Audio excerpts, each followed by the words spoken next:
நாட்டை திருத்துவதற்காக அரசியலுக்கு வரப்போவது போன்று தினமும் ஒரு நாடகத்தை அரங்கேற்றி கொண்டிருக்கிறார் நடிகர் ரஜினிகாந்த்.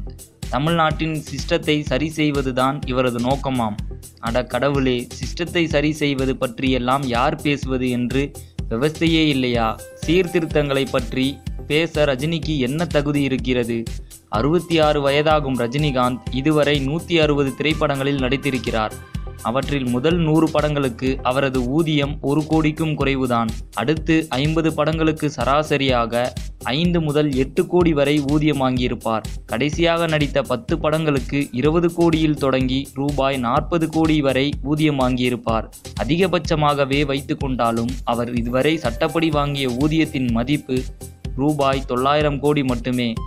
தமிழகத்தில் அவரது சொத்து மதிப்பு குறைந்தது ரூபாய் 5000 கோடி என்கிறார்கள். அந்த சொத்துக்கள் எப்படி வந்தன? ஒன்று, அவை கணக்கில் காட்டப்படாமல் சம்பாதித்த பணமாக இருக்க வேண்டும், அல்லது சட்டவிரோதமாக சம்பாதித்த பணமாக இருக்க வேண்டும். இப்படிப்பட்டவர்தான் தமிழகத்தை திருத்தப் போகிறாராம். மிஸ்டர் 420 போய் காசு சம்பாதிக்கும் வேலையை பாருங்கள். அதையும் மீறி நீங்கள் அரசியலுக்கு வந்தால் அனைத்து வீடுகளிலும் எழுதி வைக்கப்படும் வாசகம் யோக்கியன் வருகிறான், செம்பை தூக்கி உள்ளே வை என்பதாக தான் இருக்கும். சினிமா மற்றும் அரசியல் செய்திகளை உடனுக்குடன் தெரிந்து கொள்ள subscribe to today cinema. Today cinema நேயர்களுக்கு நன்றி, வணக்கம். Please subscribe to today cinema.